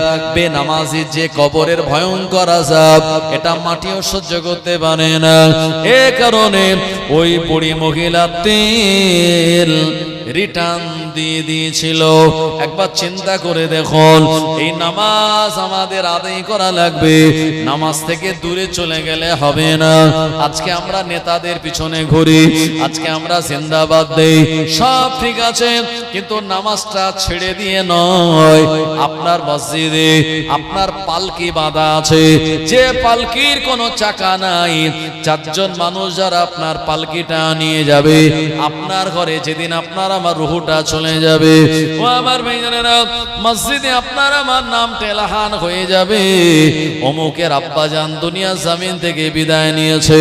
ও নবীর উম্মতেরা, যে ঘর আমরা বানালাম এই ঘর থেকে আমাদের নামিয়ে দেয়া হবে, আর আমাদের পছন্দ করা জামা কাপড়গুলি খুলে কাফন পরিয়ে দেওয়া হবে, আমাদের কবরস্থানে রেখে আসবে। যেদিন আমরা দুনিয়াতে এসেছিলাম আর আতর ঘরে আমরা কেঁদেছিলাম, আমাদের ডান কানে আজান দেওয়া হয়েছিল, বাম কানে একামাত দেওয়া হয়েছিল, ওই আজান আর একামাতের পরে কোনো নামাজ হয় নাই। যেদিন আমি আপনি বিদায় নেব, আমাদের নামাজে জানাজা হবে, জানাজা নামাজের আগে আজান দেওয়া হয় না, একামাতও মুয়াজ্জিন দেয় না। তাহলে জীবনের আমাদের শুরু হলো নামাজ আর একামাত দিয়ে, জীবনের শেষ হলো জানাজা নামাজ দিয়ে, অথচ আমরা নামাজ থেকে অনেক দূরে চলে যাই। এ কারণে কবি বলেছেন, একদিন তোমারই নাম মসজিদে হবে এলান, একদিন তোমারই নাম মসজিদে হবে এলান। তৈরি থেকো, তৈরি রেখো কবরের মাল সামান, একদিন তোমারই নাম মসজিদে হবে এলান। বন্ধু স্বজন আত্মীয় পরিজন, বন্ধু স্বজন আত্মীয় পরিজন পরিয়ে তোমায় নতুন কাফন রেখে আসবে ওই কবরেতে, থাকবে না কেউ আপন, একদিন তোমারই নাম মসজিদে হবে এলান। হবে কি হবে না? দিন যায় রাত আসে, কমিতেছে হায়াত, চিন্তা করে দেখো সবে, সামনে মউত, হাসি খুশি রং তামাশা ছাড়িয়ে এখন করো সবে আল্লাহ আল্লাহ থাকিতে জীবন, বাজিছে দামামা বাঁধরে আমামা, শির উঁচু করি মুসলমান, নয়া জামানার দাওয়াত এসেছে, ভাঙা কেল্লায় ওড়ে নিশান। একজন লোককে বাঘ তাড়া দিয়েছে, বাঘের আক্রমণ থেকে বাঁচার জন্য লোকটা প্রাণপণ দৌড়াচ্ছে, সামনে একটা কুয়া দেখতে পেল, কুয়াতে লাফ দিয়েছে।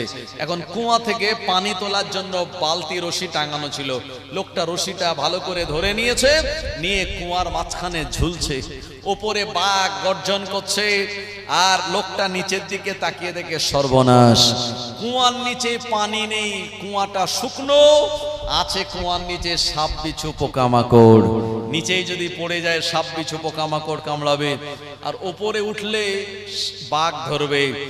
আর লোকটা যে দড়িতে ঝুলছে, হঠাৎ করে খানিকক্ষণ পরে তাকিয়ে দেখে একটা সাদা ইঁদুর আর একটা কালো ইঁদুর, এরা দুজন মিলে দড়িটা কেটে দিচ্ছে। কটা বিপদ? তিনটে বিপদ। নিচেই পড়লে সাপ বিচ্ছু, ওপরে গেলে বাঘ, যে দড়িটা ধরে ঝুলছে সেটাতেও দুটো ইঁদুর, সাদা ইঁদুর কালো ইঁদুর কেটে দিচ্ছে।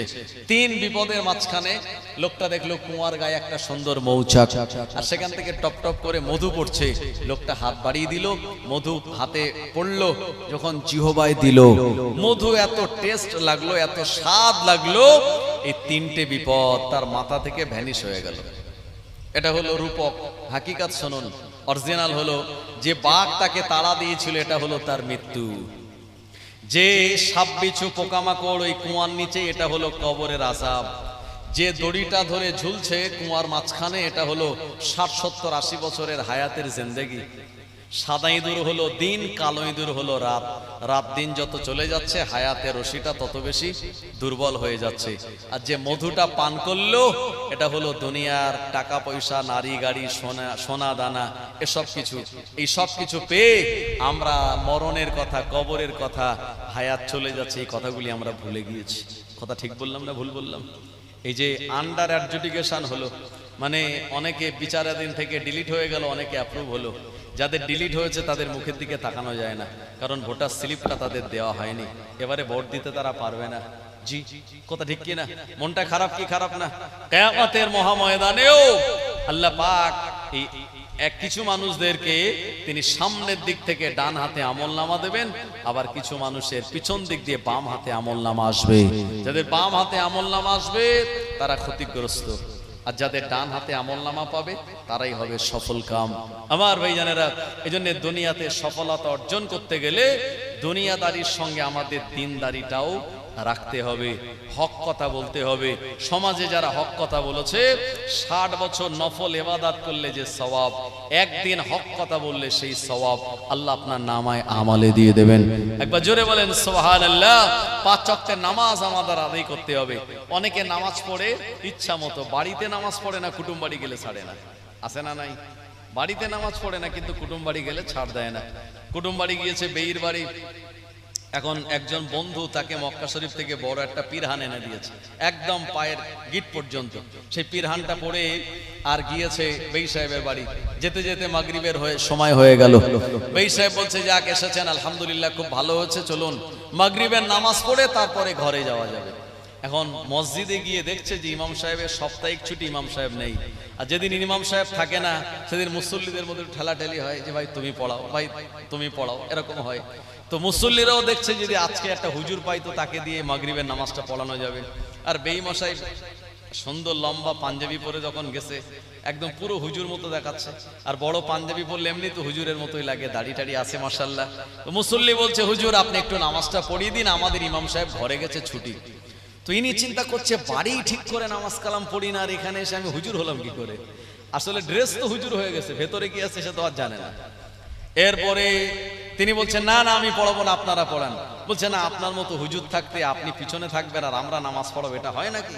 মুসল্লি শুনিনি, জোর করে ঠেলে দিয়েছে।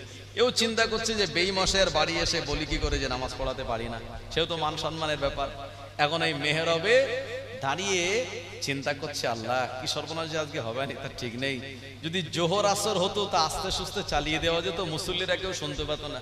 আর মাগরিবের নামাজ মানে কেরাত তো জোরে জোরে পড়তে হবে, ভুল পড়লে ঠিক পড়লে সবাই বুঝতে পারবে। এখন মাগরিবের প্রথম রাকাতে সূরা ফাতিহার পরে সূরা নাস তেলাওয়াত করে দিয়েছে। সূরা নাস কোরআন শরীফের 114 নম্বর শেষ সূরা। তো সেজদায় গিয়ে চিন্তা করছে দ্বিতীয় রাকাতে উঠে পড়বো কি, আরো ভালোই আলোয় কেটে পড়া। অনেকক্ষণ হয়ে গেছে, সেজদা থেকে আর মাথা তোলে না, বুঝলেন তো। এখন আমাদের সঙ্গে বাচ্চারা মসজিদে যায়, আব্বার সঙ্গে যায়, দাদুর সঙ্গে যায়, বাচ্চাদের ধৈর্য কম। ইমাম সেজদায় যাওয়ার আগে বাচ্চারা আগে যায়, ইমাম ওঠার আগে বাচ্চারা আগে উঠে পড়ে, কি বুঝলেন তো। বাচ্চাদের ধৈর্য কম, কটা বাচ্চা আগে উঠে পড়ে বলছে, আব্বা হুজুর তো নেই। হ্যাঁ নেই মানে? সবাই উঠে দেখছে, হ্যাঁ সে সত্যি সে হুজুর নেই, যে নতুন বড় হুজুর বড় পাঞ্জাবি পরে এসেছিল, হুজুরের খুঁজে পাওয়া যাচ্ছে না। এরপরে সবাই মিলে বেইটাকে ধরে বলছে, তোমার সে বেই গেল কোথায়? বলে, তাই তো আমি তাই চিন্তা করছি কোথায় গেল, বাড়িও তো যায়নি। ও বেই মশাই ওখানে থাকে, সোজা বাড়ি চলে গিয়েছে। গিয়ে বড় পাঞ্জাবি খুলে স্ত্রীর কাছে দিয়ে বলছে, ভাঁজ করে বাক্সে তুলে রাখো, আমার মরার আগে আর বের করো না জানো। বলছে, কেন? বলে, বড় পাঞ্জাবি পরলে যে এত জ্বালা আমার আগে জানা ছিল না। হ্যাঁ, এই জন্য আল্লাহ পাক কোরআন মাজিদে 30 পারা সূরা মাউনে বলেছেন, ফাওয়াইলুল লিল মুসাল্লিন الذين هم عن صلاتهم ساهون الذين هم يراءون ويمنعون الماعون। আল্লাহ পাক শুনিয়েছেন, হে আমার বান্দা বান্দীরা, ওই সমস্ত নামাজিরাই ক্ষতিগ্রস্ত যারা নামাজ সম্পর্কে বেখবর। আল্লাযীনা হুম ইউরাউন, আর যারা লোক দেখানো নামাজ আদায় করে তারাও ক্ষতিগ্রস্তর মধ্যে। ওয়ায়ামনাউনাল মাউন, আর যারা নিত্য প্রয়োজনীয় জিনিসগুলি পাড়া প্রতিবেশীদের ধার দেয় না। ও আমার ভাই জানে না, যদি আপনার পাশের বাড়ির কেউ এসে বলে, ভাই একটু কোদালটা দাও, বর্ষায় পানি বেঁধে গেল উঠানে, একটু কোদাল দিয়ে ছাড়িয়ে দেব, আল্লাহ বলেন দিতে হবে। প্রতিবেশীকে হেল্প করতে হবে। একটা মই নিতে এসছে, একটা কোদাল নিতে এসছে, একটা হাঁড়ি ধান নিতে এসছে, একটু দিতে হবে। দিলে কি হবে? এই প্রতিবেশীর সঙ্গে সম্পর্ক ভালো থাকবে। তবে এখন আর এই দেওয়া দেওয়ি ব্যাপারটা আগের মতো আর নেই। কেন নেই? কারণ কোদাল হয়তো একটা দিয়েছে ভালো বললে এক্ষুনি দিয়ে যাচ্ছি, দেখা গেল সে কোদাল আর এক সপ্তাহ দিয়ে যায় না। পরে যখন আনতে গেছে দেখছে যে বাটি ভেঙে কোদাল পড়ে রয়েছে। মই দিয়েছে বলছে 1 ঘন্টা পরে দিয়ে যাচ্ছি, মই 2 দিন হয়ে গেছে আর দেয় না, দেখে সেই মইয়ের 3টে সিঁড়ি ভেঙে গেছে। আরে হয় কি হয় না? তো আমানত আমরা যেটা নেই এটা ঠিকঠাক রাখতে না পারার জন্য এই পরিবার প্রতিবেশীর সঙ্গে সম্পর্ক এটা অনেকটা ডিটাচ ডিসকানেক্ট হয়ে গেছে। আমার ভাইজানেরা, প্রিয় নবী সাল্লাল্লাহু আলাইহি ওয়াসাল্লাম বলেছেন সেই ব্যক্তি প্রকৃত মুমিন নয় যার দ্বারা তার নিজের প্রতিবেশী কষ্টে থাকে, দুঃখে থাকে, অত্যাচারিত থাকে, সেই ব্যক্তি প্রকৃত মুমিন নয়। আবার ভাইজানেরা, আল্লাহর নবী দিন ও দুনিয়ার বাদশাহ নবী পাক সাল্লাল্লাহু আলাইহি ওয়াসাল্লাম যে রাস্তা দিয়ে আল্লাহ পাকের কাবা বাইতুল্লাহতে যেতেন, ওই রাস্তাতে একজন বুড়ি মহিলা কাঁটা বিছাতো, নোংরা আবর্জনা ফেলে রাখতো। আল্লাহর নবীর জন্য জিবরাইল আলাইহিস সালাম অন্য রাস্তা দেখিয়ে দিতেন। এভাবে আল্লাহর নবী ওই মহিলাটাকে কোনোদিন কোনো প্রোটেস্ট করে নাই, কোনো খারাপ কথা বলে নাই, কোনোদিন কোনো অভিযোগ করে নাই। কয়েকদিন পেরিয়ে গেল, আল্লাহর নবী লক্ষ্য করলেন আর কাঁটা বিছানো নাই, রাস্তাতে ময়লা ফেলা নাই। আল্লাহর নবী বললেন, আমার সাহাবীরা ওই মহিলাটার খবর কি? একজন সাহাবী বললেন, ইয়া রাসূলুল্লাহ, হাবিবাল্লাহ, ওই মহিলাটা অসুস্থ। আল্লাহর নবী তানার জানের দুশমন ওই তানাকেও দেখতে গেলেন। মহিলার কাছে গিয়ে বললেন, মা, আমি আপনাকে দেখতে এসেছি।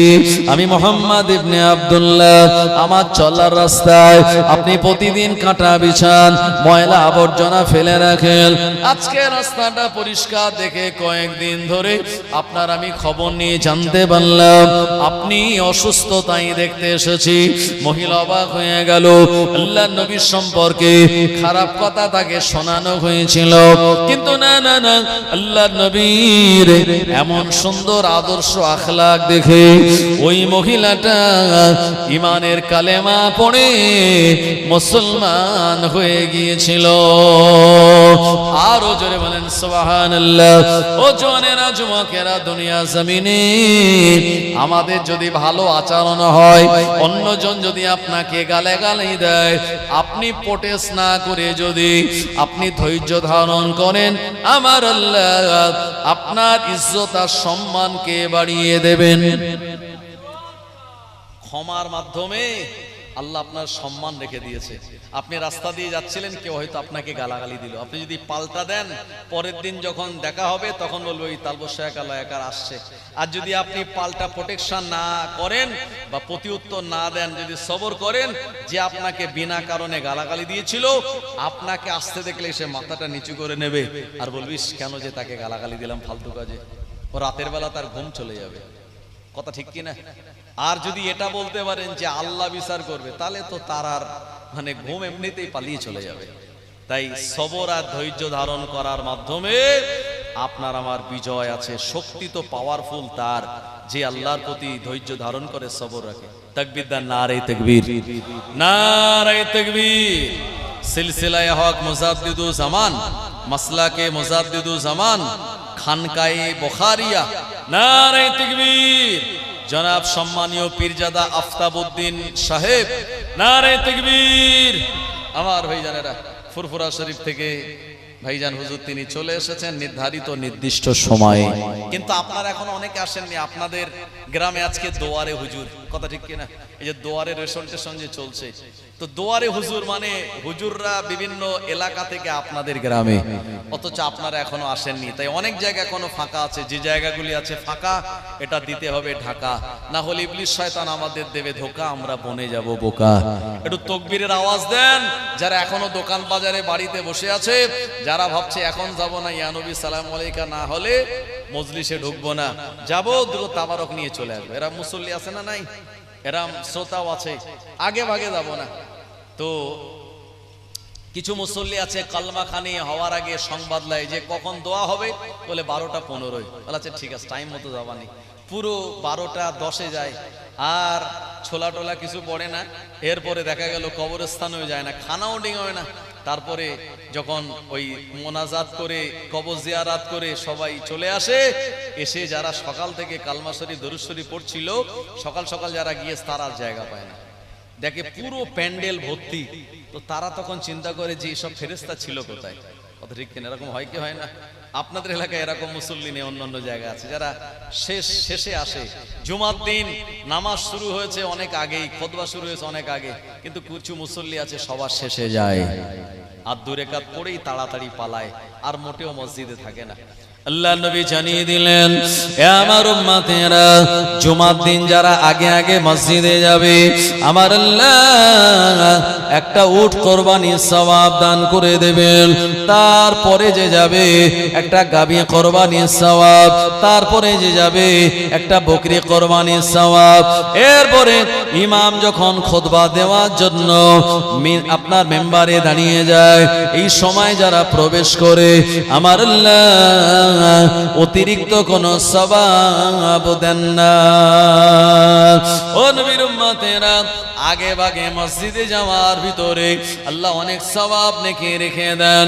আল্লাহর কোন বান্দা মসজিদে গিয়ে নামাজের জন্য যদি অপেক্ষা করে বসে বসে দোয়া পড়ে জিকির করে, আমার আল্লাহ তাকে নফল ইবাদতে সওয়াব দান করে দেন।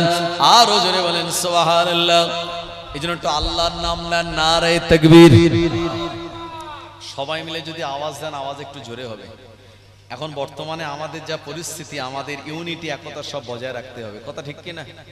কে আমাদের মুসলমানদের ভিতর অনেক ভাগ আছে না নাই? কে এই দল করে, ও দল করে, কেউ ফুরফুরা, কেউ লামাজাবি, কে আজান গাছি, কে আহলে হাদিস, এরকম নানান কিছু। তো যাই হোক, যা যা আছে এটা ভিতরে থাক। অন্তত আমাদের এখন একটাই পরিচয়, আল্লাহ যে পরিচয় দিয়েছেন, ইন্নামাল মুমিনুনা ইখওয়াতুন, মুমিনরা সব পরপর ভাই ভাই। আমাদের আল্লাহ এক, আমাদের নবী এক, কাবা এক, আমাদের মদিনা এক, আল্লাহর কোরআন এক। আমরা সবাই কোরআন মানি, নবী মানি, সবাই আমরা সবাই কাবাতে যাই তাওয়াফ করতে, হজ করতে। আমাদের আল্লাহ এক, আমরা সবাই মুমিন, আর আমাদের সবাইয়ের কালেমাও এক। জোরে বলেন সুবহানাল্লাহ। এই ইউনিটি, একতা নিয়ে যদি আমরা বসবাস করতে পারি, এসআইআর এ নাম বাদ দিয়ে তারা খুব একটা সুবিধে করতে পারবে না। আর যদি মনে করি ও তো ও দলের লোক, ওর গিয়েছে তা অসুবিধে গিয়েছে, আমার তো যায়নি, তাহলে মনে রাখবেন বিপদ আসন্ন। ভাই একটা কথা বলি, এক বাড়িতে 4টে প্রাণী থাকে, ইঁদুর থাকে, মুরগি থাকে, পায়রা থাকে, আর একটা ছাগল থাকে, বুঝলেন তো? এখন ইঁদুর যে বাড়িতে ডিস্টার্ব আছে না নাই, বস্তা কাটবে, জামা কাপড় কেটে দেবে, নানান রকম কিছু ইঁদুরের ডিস্টার্ব বদমাইশি আছে। তো বাড়িওয়ালা ইঁদুর ধরার জন্য একটা কল কিনে এনেছে, মাঝখানে খাদ্য থাকবে, 2 দিকে ঝাঁটা। এখন যে বাড়িতে ইঁদুর আছে, ওই বাড়িতে যখন কল কিনে এনেছে, ইঁদুর বুঝতে পেরেছে আমারে ধরবে। ইঁদুর পায়রার কাছে গিয়ে বলছে, ভাই হেল্প মি, আমায় একটু সাহায্য করো। বললো কেন? বললো তুমি যে বাড়িতে থাকো ওই বাড়িতে আমিও থাকি, আর আমারে ধরার জন্য বাড়িওয়ালাটা ফাঁদ কিনেছে, একটুখানি হেল্প করো। পায়রা বলছে তোমার ধরবে তা আমার কি, আমি ওতে সাহায্য করতে পারবো না। ইঁদুর তখন মুরগির কাছে গিয়েছে, মুরগি বলল তোমার ধরবে তো আমার কোনো সমস্যা নেই, তো আমি তোমার পাশে দাঁড়িয়ে তোমায় কোনো হেল্প করতে পারবো না। ছাগলের কাছে গিয়েছে, ছাগলে এক কথা বলেছে। এখন রাতের বেলা ফাঁদটা পেটে রেখে দিয়েছে, যে বাড়ি ইঁদুর আছে ও বাড়ি সাপ আছে না নাই, ইঁদুর ধরার জন্য যায়। এখন রাতের অন্ধকারে ইঁদুরের ফাঁদ পাতা, আর রাতের বেলা কট করে আওয়াজ হয়েছে। বাড়িওয়ালার স্ত্রী ভাবলো যাক মনে হয় ইঁদুর আসামি পড়েছে, আর যেই হাত দিয়েছে অন্ধকারে, একটা সাপ দিয়েছে ছোবল। ছোবল যেই খেয়েছে, আমার ভাইজানেরা, সঙ্গে সঙ্গে বাড়িওয়ালার স্ত্রী চিৎকার চেল্লামেল্লি। মুসলমান ভাইয়েরা আমার, এই সময় আর ওই বাড়িওয়ালা লাইট জেলে দেখছে সর্বনাশে, তো সাপ ধরা পড়েছে ইঁদুরের কলে। তাড়াতাড়ি নিয়ে গেল ডাক্তারের কাছে, ডাক্তার অ্যান্টিভেনাম দিল, দেওয়ার পরে বললে একটু ভালো খাওয়া দাওয়া দিও। তো বাড়িওয়ালা বাড়ি এসে পায়রাটারে ধরে জবাই করে স্ত্রী ঝোল করে খাইয়ে দিয়েছে। তো ইঁদুর ভাবছে এই পায়রার কাছে আমি সাহায্য চাইতে গিয়েছিলাম, যদি হেল্প করতো তো তাকে হাঁড়িতে যেতে হতো না। বাড়িওয়ালার স্ত্রীকে দেখার জন্য আত্মীয় মেহমানের এসেছে, তো বাড়িওয়ালা স্ত্রী ট্রিটমেন্ট করতে গিয়ে টাকা পয়সা খরচ হয়ে গেছে, মুরগিটা ধরে জবাই করে মেহমানদের খাইয়ে দিয়েছে। ইঁদুর বলছে দেখো, সে আমাকে যদি হেল্প করতো মুরগি, তাহলে আজকে তার হাঁড়িতে যেতে হতো না। বাড়িওয়ালার স্ত্রী বেশি দিন বাঁচল না, মারা গেল। পরিশেষে দোয়া সবরেসানির জন্য বাড়িওয়ালা সেই বকরিটারে ধরে জবাই করে সবরেসানিতে মুসল্লিদের করে খাইয়ে দিয়েছে। ইঁদুর বললে এ বাড়ি আর থাকা যাবে না, আমি যাদের কাছে সাহায্য চেয়েছিলাম তিনজনেই হাড়ির মধ্যে চলে গেছে, এখানে আর থাকা যাবে না। যদি সাহায্য করতে ইঁদুরকে, তাহলে সবাই মিলে ঠিকঠাক বাঁচত। তাই আমরা যদি মনে করি যে একজন বিপদে পড়েছে, আমার পাশে দাঁড়ানোর দরকার নাই, আগুন যদি পাশের বাড়ি লাগে, আপনি যদি উঠে পানি না দেন, ওই আগুন হাওয়ায় উড়ে আপনার আমার ঘরেও আসতে পারে। কথা ঠিক কিনা? এই জন্য সবাই মিলে একটু আল্লাহর নাম নেন, নারে তাকবীর। একটু সবাই মিলে জোরে আওয়াজ দেন। আমি জানি এখন ভোটের সময় বিভিন্ন নেতা নেত্রীদের পিছনে আপনারা স্লোগান দিয়ে একটু গলার আওয়াজ কমে গেছে, তারপরে একটু আল্লাহর নাম নেন। ওখানে স্লোগান দিয়ে কোনো সওয়াব হয়নি, হয়তো কিছু পাবেন ভোটের পরে, কিন্তু এখানে স্লোগান দিলে আল্লাহ সওয়াব দেবে নিশ্চিত এবং 100%। আর একটা কি হবে, শয়তান পালিয়ে যাবে, আল্লাহর রহমত নাজিল হবে, আমাদের ইমানের ব্যাটারিতে একটু চার্জ হবে। জোরে বলবেন না সুবহানাল্লাহ। দেখবেন যখন মসজিদে আজান হয় তখন কুকুর কান্নাকাটি করে, আসলে কুকুর কাঁদে না, কাঁদে শয়তান। আজান যখন শুরু হয় তো শয়তান কোন দিকে পালাবে, পালাতে পারে না। যদি কোনো কুকুর থাকে তো কুকুরের মুখ দিয়ে শয়তান ঢুকে যায় তার বডির মধ্যে, তখন কুকুরের মুখ দিয়ে শয়তান কাঁদে, আর মুরব্বীরা তখন তাকে বলে ওকে মাত্র তাড়িয়ে দে। আর যদি চুল খোলা কোনো মহিলাকে দেখতে পায়, শয়তান তাকে গিয়ে অ্যাটাক করে। এই জন্য মা বোনেদের অন্য সময় মাথার কাপড়টা পরে থাকলেও যে আজান শুরু হয় টুক করে কাপড়টা দিয়ে দেয়, দেখি দেয় না? আবার ভাইজানেরা, এই জন্য শয়তান আল্লাহর নাম সহ্য করতে পারে না। নারে তাকবীর। সবাই মিলে একটু দেন। এখন আপনারা সাউন্ডটারে চেপে রেখেছেন। নারে তাকবীর, নারে তাকবীর। মক্কা শরীফ, মদিনা শরীফ, ফুরফুরা শরীফ, আহলে সুন্নাত ওয়াল জামাত, নারে তাকবীর। একটু দরুদ শরীফ। আল্লাহুম্মা সাল্লি আলা সাইয়্যিদিনা ওয়া আলা আলি সাইয়্যিদিনা। तारीफ मोहम्मद हम लिखे लिखे के सुनाएंगे, हम खत्म नबूवत पे जा अपने लुटाएंगे। तारीफ मोहम्मद हम लिखे लिखे के सुनाएंगे, हम खत्म नबूवत पे जा अपने लुटाएंगे। झुकना भी नहीं आता, बिकना भी नहीं आता, हम जान लुटाएंगे, डरना भी नहीं आता। आका की मोहब्बत में हम सर को कटाएंगे, हम खत्म नबूवत पे जा अपने लुटाएंगे। तारीफ मोहम्मद हम लिख लिख के सुनाएंगे, हम खत्म नबूवत पे जा अपने लुटाएंगे। दोहराएंगे हम फिर से तारीफ अमामा की, इश्क नबी है क्या बतलाएंगे दुनिया को। जज्बाए ईमानी हम दुनिया को दिखाएंगे, हम खत्म नबूवत पे जा अपने लुटाएंगे। ओ मेरे नबी पक है जो दिल में बसे मेरे, दिल चीर के दिखा देंगे नाम नबी का है। दुश्मन नबी सुन ले जुबा पे लगम तू दे, जो जान हमारा है दे देंगे नबी के लिए। तारीफ मोहम्मद हम लिख लिख के सुनाएंगे, हम खत्म नबूवत पे जा अपने लुटाएंगे। अल्लाहुम्मा सल्ले अला सय्यदिना व अला आले सय्यदिना। আমার ভাইজানেরা, জওয়ানেরা, যুবকেরা, যে কথা বলতেছিলাম, যে ইমামের পিছনে ইক্তেদা করি সেই ইমামকেও নারে তাকবীর, নারে তাকবীর।